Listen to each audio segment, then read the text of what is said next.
ብቻውን ነው ቅዱስ። ተመልከቱ፣ ኪታብ ቁልቁሉ ኮባሳ ቁልቁሉ ብቻውን ቅዱስ ነው መጽሐፍ ቅዱስ። ለምን? የሕያው የእግዚአብሔር ቃል ነው። ወንጌል ቅዱስ ነው። ተመልከቱ፣ ወንጌል ቅዱስ ነው። ትንቢቱ ቅዱስ ነው። ክርስቶስ የሰራው ታምር ቅዱስ ነው። እያንዳንዱን ስንወስድ ቅዱስ ነው። ስለዚህ ስሙ ብቻ ሳይሆን ቃሉም ቅዱስ ነው። ቃሉ ብቻ ስፍራውን ቅዱስ ነው። የምንጠራበት ስፍራ ቅዱስ ነው። የምንመለክበት ስፍራ ቅዱስ ነው። ለዚህ ነው እኛ ቤተ ክርስቲያን ስንመጣ ሰላም ለኪ ቤተ ክርስቲያን አምሳለ ኢየሩሳሌም ሰማያዊ ማይደረ መለኮት እንላለን። ያ መናዋቀዮ ነጋን ሲፈተው ፈኪ ኢየሩሳሌም እሺ ሰሚሰና ቡልቶ አፉራ ቁልቁሉ ከንታት የመለኮት ማደሪያ። ለምን? የእግዚአብሔር ቤተ መቅደስ ቅዱስ ነው ይላል መጽሐፍ ቅዱስ። ማን ዋቀዮ ቁልቁሉ ቅዱስ ነው። እግዚአብሔር ስሙ ቅዱስ ነው። ማደሪያው ቅዱስ ነው። ቃሉ ቅዱስ ነው የእግዚአብሔር። ስለዚህ በባህሪው ቅዱስ እግዚአብሔር ብቻ ነው። አመላሳና ቁልቁሉ ዋቀዮ ቆፋት በባህሪው ከእግዚአብሔር እንጂ ቅዱስ የለም። ይህን ቅድስና ግን እግዚአብሔር ለፍጥረታቱ ሰጥቷል። ይሄን ቅድስና ከዚህ ቅድስና ፍጥረታት ተካፋይ እንዲሆኑ ጥሪ አቅርቧል። እንዲህ ብሎ ኩኑ ቅዱሳነ እስማነ ቅዱስ፣ እኔ ቅዱስ ነኝና እናንተም ቅዱሳን ሁኑ። እስቲ በሉ እኔ ቅዱስ ነኝና እናንተም ምን ሁኑ? ቅዱሳን ሁኑ። አንቁልቁሉ ስኒስ ቁልቁሉ ታታ ይሄ እግዚአብሔር ጥሪ ነው። ኦሪት ዘሌዋውያን ምዕራፍ 19 ቁጥር 2 ላይ ቅዱስ ጴጥሮስ ቅድም የተነበበው ላይ አስቀድሞ የተናገረው ቅዱስ ጴጥሮስ ቀድሞ የተነገረው እኔ ቅዱስ ነኝና እናንተም ቅዱሳን ሁኑ እንደተባለው ከርኩሰት ርቃችሁ ቅዱሳን ሁኑ ይላል። ይሄ ቅድስና ለማን ተሰጠ? ከፍጥረታት የመጀመሪያው ይሄ ቅድስና የተሰጠው ለመላእክት ነው። መላእክት ቅዱሳን ተብለው ነው ይጠራሉ። እኛው ቅዱስ ገብርኤል፣ ቅዱስ ሚካኤል፣ ቅዱስ ሩፋኤል፣ ቅዱስ ራጉኤል ብለን የምንጠራቸው ቅዱሳን መላእክት በእግዚአብሔር የተሰጣቸው ክብር ቅድስና ስላለ አሁን መላእክቱ ቅዱስ መናፍስ ቅዱሳት መናፍስ ብለን የምንጠራቸው መላእክት ተመልከቱ።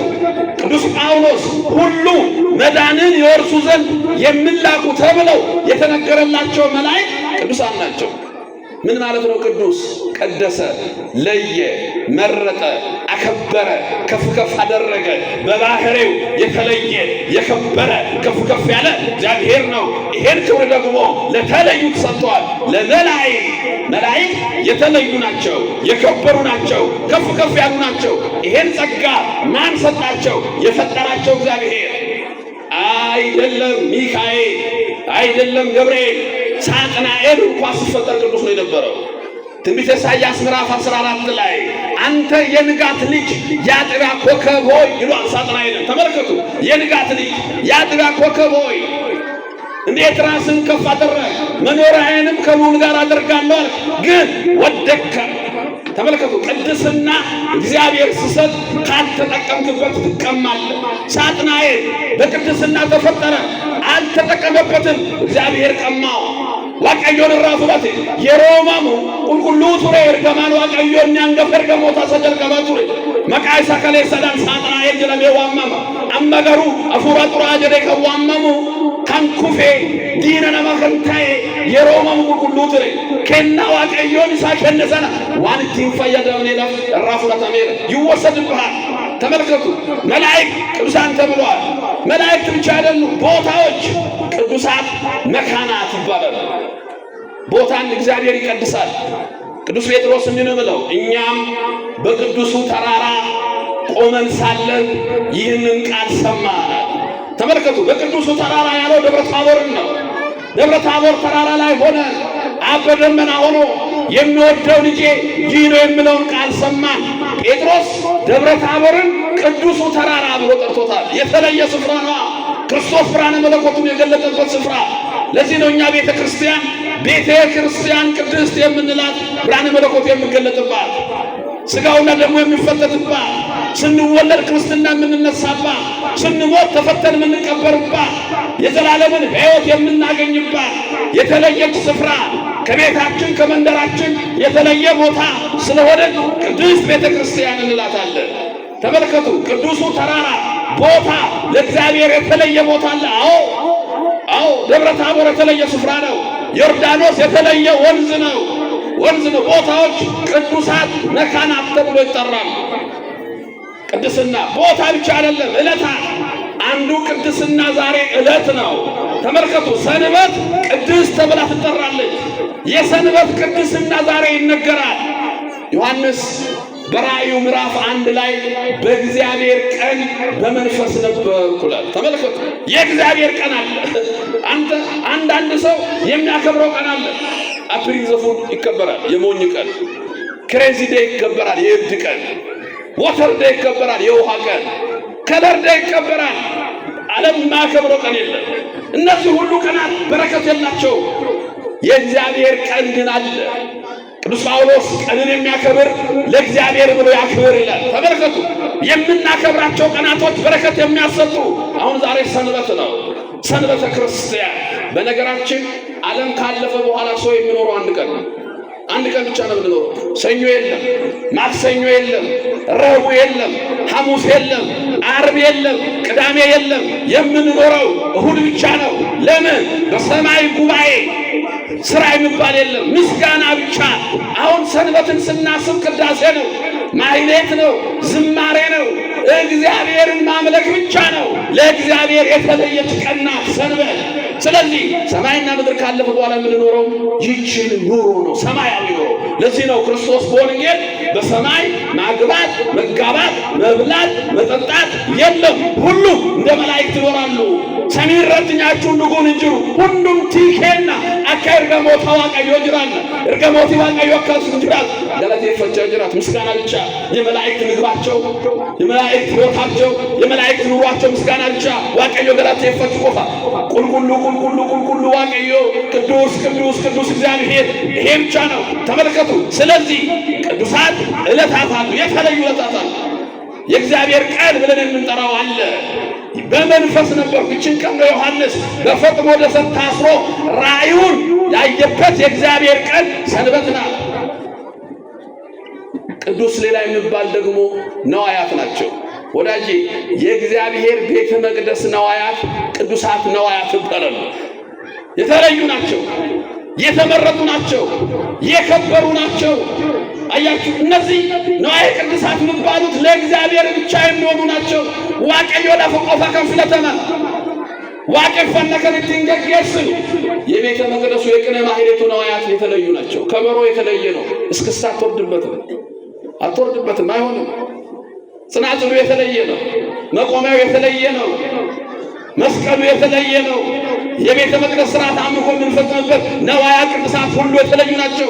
እነሱን ያቃለልክ ቀን ትቀላለህ።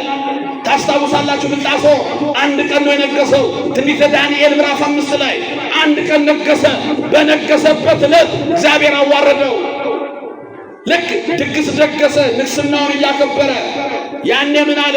ሞቅ ስለው አባቴ ናቡከደነፆር ከኢየሩሳሌም ቤተ መቅደስ ያመጣቸው ነዋየ ቅዱሳት አምጡ ልብላበት አለ። አምጡ ልጠጣበት አለ። በፀሐይሉ በላበት፣ በጽዋው ጠጣበት። አንድ የእግዚአብሔር ቃል በግድግዳ ላይ ተጽፋየ። ደነገጠ። ለምን? ነዋየ ቅዱሳቱን አቃሏላ። ዛሬ በከበሮ የሚቀልዱ አሉ። ዛሬ በመቆሚያው የሚቀልዱ አሉ። ዛሬ በቤተ ክርስቲያን ነዋየ ቅዱሳት አደባባይ ወጥተው የሚቀልዱ አሉ። የናቡከደነፆር የብልጣሶር ልጆች የሆኑ ወዳጄ፣ ታቦት ይዘህ አደባባይ አትቀልድ፣ በከበሮ አትቀልድ፣ በጽናጽል አትቀልድ፣ በኦርቶዶክስ ቤተ መቅደስ ነዋየ ቅዱሳት አትቀልድ። ምቀልዱ አሉ፣ ይቀልዳሉ። እንዴ የእግዚአብሔር ቤተ መቅደስ ቅዱስ ነው። ነዋየ ቅዱሳቶቹም ቅዱሳት ናቸው፣ ለእግዚአብሔር ብቻ ተለዩ ናቸው። ብልጣሶር ቀለደበት። ያን አንድ ጣት ጻፈ። ጽሑፉን እንኳን ማንበብ አቃተው። ነቢዩ ዳንኤል ተጠርቶ መጣ። ምን ይላል ይሄ ጽሑፍ ተባለ። ማኔ ተቀን ፋሬስ ይላል። ማንም ማንበብ አይችልም እግዚአብሔር የጻፈው። ማንም መተርጎም አይችልም እግዚአብሔር ካልፈቀደለት ሰው በቀር። ያኔ ብልጣሶር ደነገጠ። ምን ማለት ነው አለ። ማነ ማለት እግዚአብሔር መዘነህ ማለት ነው። አው እግዚአብሔር ይመዝናል። ካላከበርከው ይመዝናል። ንዋየ ቅድሳቱን ካላከበርክ ይመዝናል እግዚአብሔር። ቤተ መቅደሱን ካላከበርክ እንደ በስጋዊ አይን ካየኸው ይመዝናል እግዚአብሔር። አካፈዲ ፎሊላ ወላል ተመናሳ ዋቀዮም ሚዘነረሲካዬ ሲላል የኙም መከንኬ ዋቀዮም ከሰከንኬ ዋንቤ ጉዳፍ የኙም መከንኬ ዋን ቆሩ ደንደውዳፍ ሲላል ያያን እግዚአብሔር መዘነ። ከዛሳ ቀለ ተገኘ። ወዳጄ በሰው ፊት ወፋፋሩና በሰው ፊት ግርማ ሞገስ አለን። በሰው ፊት አምሮብናል። በሰው ፊት ደምቀናል። በሰው ፊት የማይጨበጨብልናል። ሰውማ ላይክ ሼር ያደርግልናል። እንዴ በታቦት የቀለዱ ሰዎች እኮ በሺህ ላይክ ሼር አግኝተዋል። ታቦትን የተሳደቡ ሰዎች እኮ ብዙ ሰዎች ተጨብጭቦላቸዋል። ሚዛኑ ግን የእግዚአብሔር ነው። የእግዚአብሔር ሚዛን የሰው ሚዛን ማመን እንዴ ብልጣሶርን የመዘነው እኮ እግዚአብሔር ነው። እዛ ቤተ መንግሥት የነበሩት ሁሉ አጨብጭበውለት ነበር።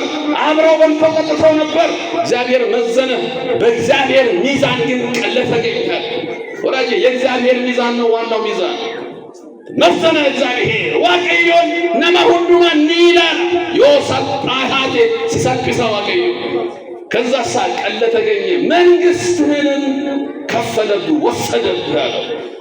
ከዚህ ከነስ ራፍዳህ በታሪክ አንድ ቀን የነገሰ ንጉሥ ሆነ ብልጣሶር። የናቡከደነጾር ልጅ አባቱ እንኳን የቤተ መቅደሱን ንዋየ ቅድሳት አክብሮ ነው ያስቀመጠው። አንድ ቀን ነግሶ ትንቢተ ዳንኤል ምዕራፍ 5። ስለዚህ የእግዚአብሔር ቤተ መቅደስ ንዋየ ቅድሳት ናቸው። አዎ ቦታ ቅዱስ አለ። ቦታ ብቻ አይደለም፣ ዕለት ቅዱስ አለ። ዕለት ብቻ አይደለም፣ የመላእክት ቅድስና አለ።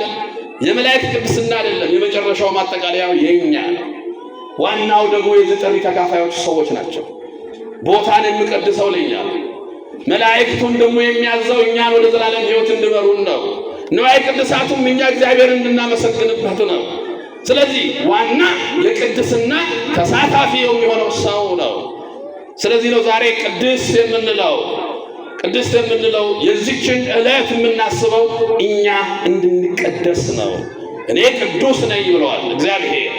እኛም የእሱ ልጆች ቅዱሳን እንድንሆን ይጠራናል። አንቁልቁሉ ዳንጀዳ ዋቀዮ ንስ ጆልን ይሳከቁልቁሉ ታታዱዋ። ተመልከቱ። በዚህ ዕለት ክርስቲያኖች አንድ ነገር ማሰብ መቻል አለባቸው። እንግዲህ እነዚህ ሁሉ ቅዱሳን ከተባሉ እኛም የሰው ልጆች ለዚህ ቅድስና ከተጠራን እንዴት እንቀደስ? እንዴት ምን እንስራ? መጽሐፍ ቅዱስ እንዲህ ይለናል። በዚህ በአንደኛ ጴጥሮስ ምዕራፍ 2 ቁጥር 5 ላይ መንፈሳዊ ቤት ለመሆን ተሰሩ ይላል። እስቲ ይሄን ቃል ከኔ ጋር በሉ። መንፈሳዊ በሉ።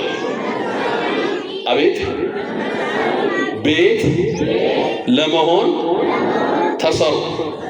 አሁን ቅድስና ማለት ራስን መስራት ነው። ራስን መስራት ተመልከቱ። መንፈሳዊ ቤት እዚህ ያለ ሰው ሁሉ ቤት ነው። የማን ቤት? የእግዚአብሔር ቤት። የእግዚአብሔር ቤት ምንድነው? ቅዱስ ነው።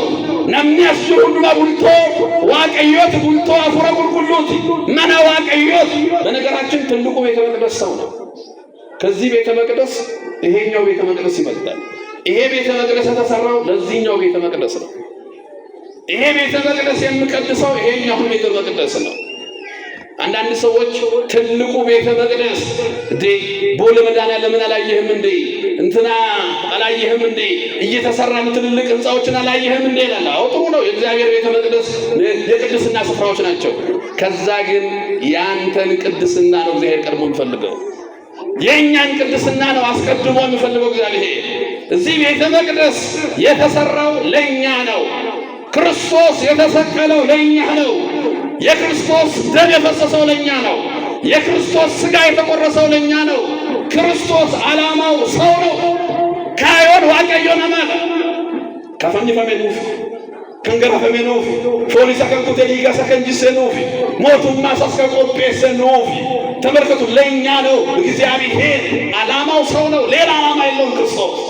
እኛን ለመንግስቱ ማብቃት ነው ክርስቲያኖች። ስለዚህ እኛ ምን መሆን አለብን? መንፈሳዊ ቤት ለመሆን መሰራት፣ በየቀኑ መሰራት አለብን። አንድ ቤት መንፈሳዊ ነው ተብሎ የሚሰራው ከታች እስከ ጣሪያ ድረስ ተሰርቶ ሲያልቅ ነው። ይሄን ራሱ ጴጥሮስ እንዴት እንደሚሰራ ይነግረናል። ይሄን ቶሎ ቶሎ ተናግሬ ትምህርት ይጨርሳል። ሁለተኛ ጴጥሮስ ምዕራፍ 1 ቁጥር 5 ላይ እንዲህ ይላል እንግዲህ እየበረታችሁና እየተጋችሁ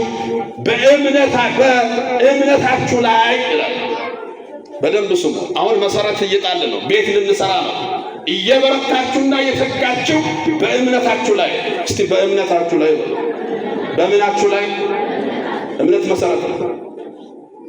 ሃይማኖት መሰረት ነው። ሰው ሳያምን የፈለገ ነገር ቢሰራ ዋጋ የለም።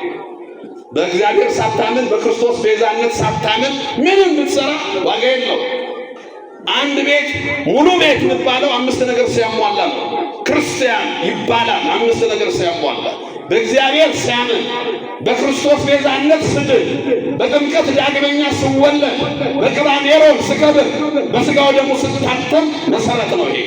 namni tokko yoo waaqayyoodhaan amane, yoo gooftaadhaaf fayyisaadhaan akka fayyi amane, yoo cuuphaadhaan yeroo lammaffaa dhalate, yeroo dibaa qulqulluudhaan dibatame, yoo foon isaaf dhiigaa isaadhaan mallatteeffame, kuni bu'uuradha. Kuni dhakaa bu'uurati, kun amantaadha jennee waamuu dandeenya. Aaminaa መሰረት ማለት ይሄ ነው። ከዛሳ አሁን እየበረታችሁና እየተጋችሁ በእምነታችሁ ላይ እናንተ በእግዚአብሔር ያላመነ ሰው አይደለም። እናንተ በክርስቶስ ቤዛነት ያላመነ ሰው አይደለም። እናንተ በጥምቀት ዳግመኛ ያልተወለደ ሰው አይደለም። እናንተ በቅራኔሮን ያልከበረ ሰው የመንፈስ ቅዱስ ማደሪያ ስለማይሆን አይደለም። እናንተ በክርስቶስ ሥጋና ደም ያልታተመ ሰው አይደለም። ይሄን ያላሟላ ሰው የዘላለም ሕይወት የለው። namni kanaan guunne lubbuu barabaraan qabu kan shaneen guutuun dirqamaadha. Waaqayyoodhaan amanuun, gooftaadhaan fayyuun, cuuphaadhaan yeroo lammaffaa dhalachuun, diba qulqulluudhaan dibatamuun, dhiigaadhaaf foon isaadhaan mallatteeffamuun ከዛሳ በእምነታችሁ ላይ ይላል። ከፍ ብሎ ደግሞ ቤት መስራት ይጀምራል። በእምነታችሁ ላይ በጎነትን ጨምሩ ይላል። እስቲ በሉ በእምነታችሁ ላይ ምንን ጨምሩ? አሁን መቀደስ ማለት ይሄ ነው። በእምነታችሁ ላይ በጎነት ክርስቲያኖች በጎቹ ነው ያለ ነው። መልካሞቹ ነው። አሁን በጎ ካልሆነ አይሆንም። ተመልከቱ። በእምነታችሁ ላይ በጎነትን ጨምሩ። አመንታ ከሰንረት ጋሩ መደረላ ብዙ ሰው በጎ አይደለም፣ ቅን አይደለም። ብዙ ሰው ልባችን ተበላሽቷል። ልባችን ተከፍሏል። በጎነት ከውስጣችን ጠፍቷል። ቅዱሳን ሁሉ የመጀመሪያው ከእምነት ላይ በጎ ያልሆነ ሰው ወደ ቅድስና ያድግም። እስቲ በጎ እንሁን፣ ለሰው በጎ እናስብ። ብዙ በጎ እንዳንሆን የሚያደርጉ ነገሮች ይኖሩ ይሆናል። ግን በጎ መሆን የመብት ጉዳይ ሳይሆን ለክርስቲያኖች ግዴታ ነው። በጎ መሆን ጋሪታውን ድርቀማል። እንዲሁ ሰው አይቶ የሚጠሉ ሰዎች አሉ እኮ። እሱ እኮ ያስጠላኛል ለምን ሰው ለምን ሲባል እኔ እንጃ ይላል። እንዲሁ ሳይው ራሱ ይጠላል። ታዲያ ምኑን ክርስቲያን ሆንክ? ታዲያ ምኑን ክርስቲያን? እሷን ሳያት እኮ አቤት ባላይ እሷን ማላይበት የሀገር ልጅ ለምን እኔ እንጃ እንዲሁ ሳያት ነው ታስጠላኝ ምን ሰው አየት። በጎነት ይጠፋል። በጎ መሆን የዛሬው ሰንበት የምነግረን ይሄንን ነው። እሱ ቅዱስ ነው። ቅዱሳን ሆኑ እየበረታችሁ በእምነታችሁ ላይ በጎነትን በበጎነት ላይ ዕውቀትን ጨምሩ ይላል። በነገራችን ከመንፈስ ስራዎች ውስጥ አንዱ በጎነት ነው። ገላትያ ምዕራፍ 9 የመንፈስ ፍሬዎች ውስጥ አንዱ በጎነት ነው። አንድ ሰው በጎ ካልሆነ የመንፈስ ፍሬ የለውም ማለት ነው። ፍሬ የሌለው ሰው ደግሞ ምንም። ከዛ ዕውቀትን ጨምሩ። ጋሩን ማረት ቤኩም ሰደረና አሁን ማወቅ፣ ቤተክርስቲያንን ማወቅ፣ ዶግማውን ማወቅ፣ ቀኖናውን ማወቅ፣ ይህችን ቤተክርስቲያን ታሪኳን ማወቅ ማንንም አይጎዳ። ለምን እንደምንጾም ማወቅ፣ ለምን እንደምንጸልይ ማወቅ፣ ለምን እንደምናስቀድስ ማወቅ፣ ስንዘምር የምንዘምረውን ማወቅ፣ ስንማር የምንማረውን ማወቅ፣ መስቀል ስንሳለም ለምን ማወቅ፣ እያንዳንዱን የሃይማኖታችንን ጉዳይ ማወቅ። በሩም ሰመነ ክርስቲያና ከን ሁሉ ማሳሰብ ትቤኩ አዎ ይሄን አልገባኝም እንዳንል፣ ይሄን ቄሱን ጠይቅ አትበል፣ ዝም ብለህ እወቀው። ያልገባህን ጠይቅ። ሕዝቤ ዕውቀት ከማጣት የተነሳ ጠፋ ይላል። አንዳንዱ እኛ ያላስተማርነውን ያስተምራል። አንዳንዱ ቤተ ክርስቲያን ያላለችውን ነው ይላል። እናንተ የእኛ አምላክ እግዚአብሔር አንድ ነው። ስንት ነው? ስትናገሩ ስንት ነው? ሁሌ ጥምቀት በመጣ ቁጥር ሌላ ቤተ እምነቶች ኦርቶዶክሶች 44 አምላክ አላቸው ብሎ ፖስት ያደርጋሉ። ታቦቱን ለማለት ይመስለኛል። አሁን ታቦት አምላክ ነው ብላ ቤተክርስቲያን አስተምራ አታውቅም። የለም ታቦት የሚባል አምላክ የለንም። እኛ ኢየሱስ ክርስቶስ የሚባል አምላክ እንጂ። ታቦት የሥጋው ደሙ ዙፋን ነው። ታቦት ላይ ያለው ስሙ ነው። መሰዊያ እኮ ነው። መሰዊያ የሥጋው ደሙ ዙፋን ነው። ዙፋን ነው። ይሄንን አንዳንዶቻችን ደግሞ በደንብ ስለማናው እንቀላቅላለን። የሚቀላቅሉ ሰዎች አሉ። ሃይማኖቱን እውነቱን ትተው አንዳንዱ ኢየሱስ የሚለውን ስም እንኳን ለመጥራት ይከብዳል። የጴንጤ ነው ኢየሱስ የሚላል። ተው እንጂ ኢየሱስ ክርስቶስማ የኛ የሕይወታችን መሰረት ነው። የሕይወታችን ጉልላት ነው። የቤተ ክርስቲያን ታሪክ ነው። ይህንን ለዚህ ነው በእምነታችሁ ላይ ዕውቀትን በበጎነት ላይ ዕውቀትን ጨምሩ። አዎ በዕውቀታችሁ ላይ ራስን መግዛትን ጨምሩ። አሁን ተመልከቱ፣ ቅድስና ነው ይሄ። ሰው በጎ ከሆነ ካወቀ ራስን መግዛት ደግሞ ይመጣል። ራስን መግዛት ተመልከቱ። ብዙ ሰው አንዱ የተቸገረበት ጉዳይ ቢኖር ራስን መግዛት። ብዙ ሰው መኪና ይገዛል፣ ተበድሮም ቢሆን ቤት ይገዛል። ትልቁ ችግሩ ራሱን አይገዛም ሰው። የኛ ትልቁ ችግራችን ራስን መግዛት ነው። የቅድስና አንዱ መሰረት አሁን ጾም፣ እግዚአብሔር ፈቅድ ስለ ጾም ከሰዓት እንማራለን። ጾም አንዱ ራስን የምንገዛበት መንገድ ነው። ራስን የምንገዛበት ተመልከቱ።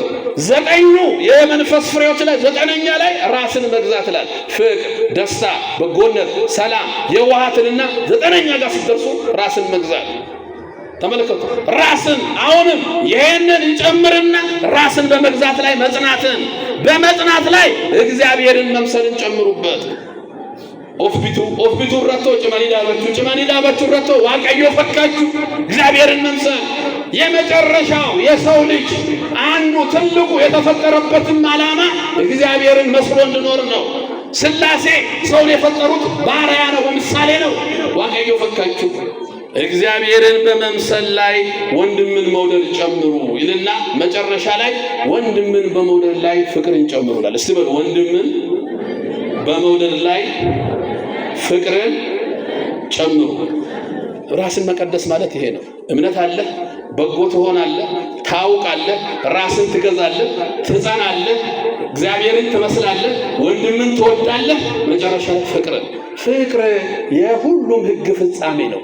ተመልከቱ። ዛሬ ስለ ቅድስና ስናስብ እነዚህ ነገሮች ውስጣችን ላይ እያደጉ ነው ወይ?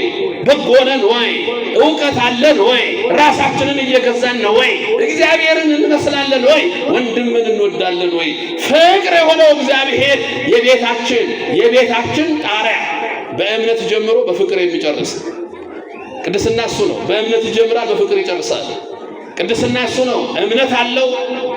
ፍቅር የሆነው እግዚአብሔርን ፍቅርን በልቡና ውስጥ ያሰርታል።